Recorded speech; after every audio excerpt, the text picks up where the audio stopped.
These are 5 AI tools or hacks in Davinci Resolve 18.5 that will help you edit much faster and save you a ton of hours.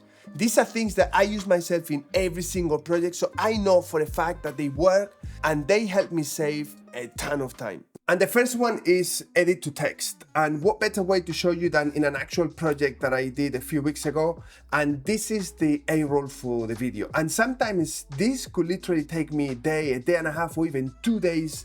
I mean, we're not talking about the rest of the timeline with the B-roll and the effects and anything else. This is just the A-roll, getting all the talking heads into my timeline. This is a 30-minute, 40-second clip. And before, in the past, I would literally have to go through the entire clip, set my in points, and whenever I'm happy, my out points, and then bring it into the timeline.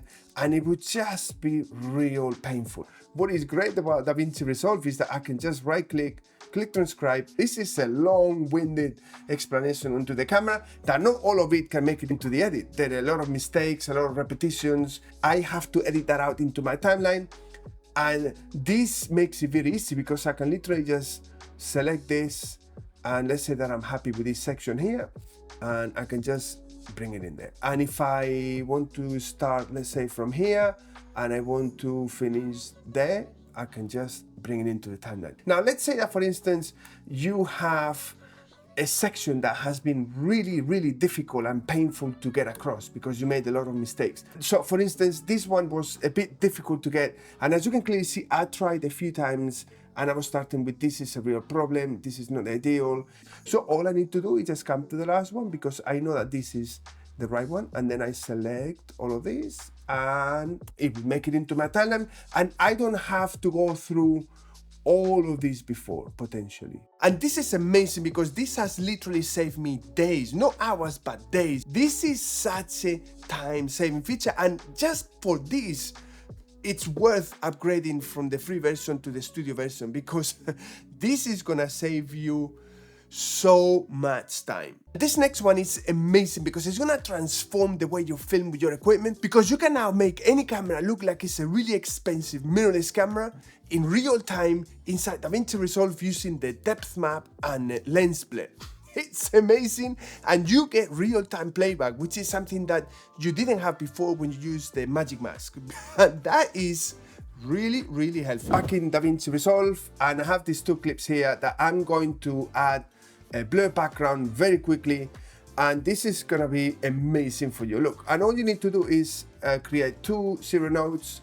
One is gonna be my depth map, and I'm gonna search depth, and I'm just gonna drag it there, and I'm going to change from better to faster so that I actually get real-time playback. So I'm gonna finesse this, and as you can clearly see, there is a lot of spill there, and you want to make sure that you get rid of that, and you might even have to bring it down to 0, and this is something that you'll have to judge yourself, and you can only do that once you remove the depth map and then you bring the lens blur. And it's as simple as drag and drop, and all you need to do is connect this square to the triangle and invert the effect. That looks very unnatural. I would never use something like that, but what you can do is bring it to say 2.5 or maybe 2.6. You have now gone from that to that, and now we have this other clip, and if you want, all you can do is just copy and paste the effect, and you go real-time playback. So you go from this to this.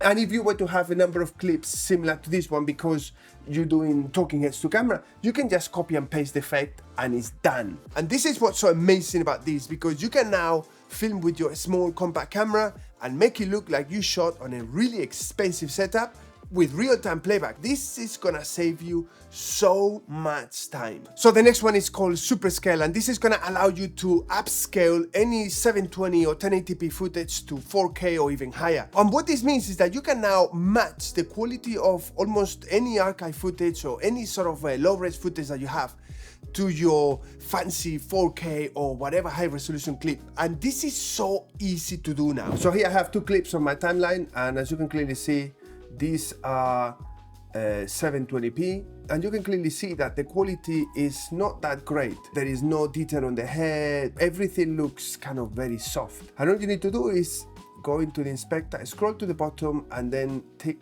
Superscale. And then you can 2 times, 3 times, 4 times enhance it, depending on how much detail you want.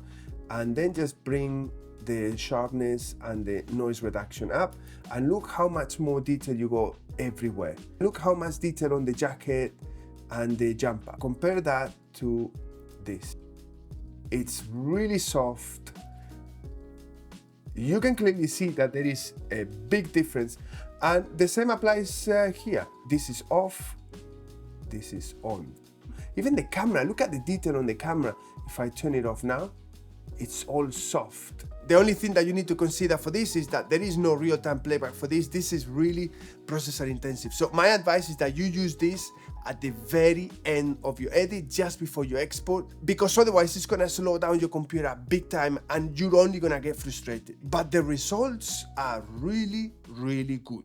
And the next one is face refinement. And I want you to think about this, not so much about fake beauty, but tweaking the face of whether it's yourself talking to camera or the talent in front of the camera, just so that they look good. You come into your color page, you create a new serial node, you come into effects and search face refinement, and then you just drag it. And what you need to do is just bring the cursor to the opening and then analyze the face. And now Davinci Resolve is gonna be doing a very quick analysis and tick this one, and you are now ready to go. So look, that looks terrible by all means. Let's bring the playback in full. So for this particular one, I would do 0.5 on the amount, not much more. I mean, you can literally start looking fake. I mean, that's like plastic fantastic, really. So I do 0.5, sometimes it's 0.3, very, very subtle. And then you come into the eye retouching, and then on the eye bag removal, I do, on this particular one, 0.6. I've gone from this to this, and that's very quick. You can clearly see it's real-time playback.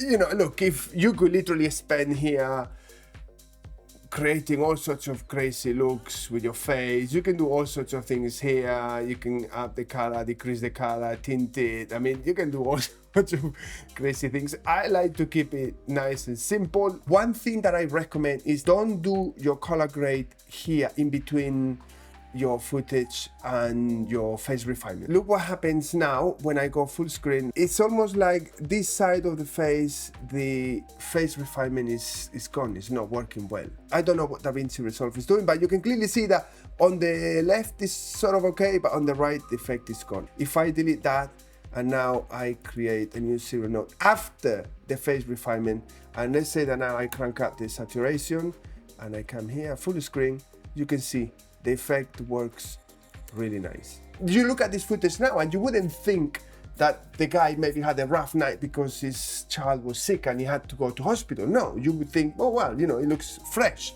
But the reality is that I look really bad that day. And you get real-time playback, as you can clearly see, at full res. This is gonna save you so much time, and it's gonna make your footage look absolutely amazing. And the last one is called voice isolation, and this one is phenomenal. And I'm just gonna go now to the audio tab and listen to the background noise on this clip. Best quality out of your smartphone. You're gonna have to raise your game, and at some point, so you would normally not have this quality of an audio. And look at how easy it is now with Davinci Resolve. One click. But if you're the kind of person that wants to get the best quality out of your smartphone, you're gonna have to raise your game, and that's all gone. Obviously, at 100%, it's taking away a little bit of the voice. We're just gonna reduce this to 50. And look at this, it sounds much, much better. You're gonna have to raise your game, and at some point you're gonna have to buy those lenses and filters. And this is as simple as that. It even works with rooms where you have echo. So for instance, the room I'm recording this video has some echo. These are 5 AI tools or hacks in the... But if I now select voice isolation. These are 5 AI tools or hacks in Davinci Resolve 18.5 that will help you edit much faster and save you a ton of hours. And if you can't see the track effects into your mixer section, just hit on these 3 dots and then just take the track effects and they will appear up here.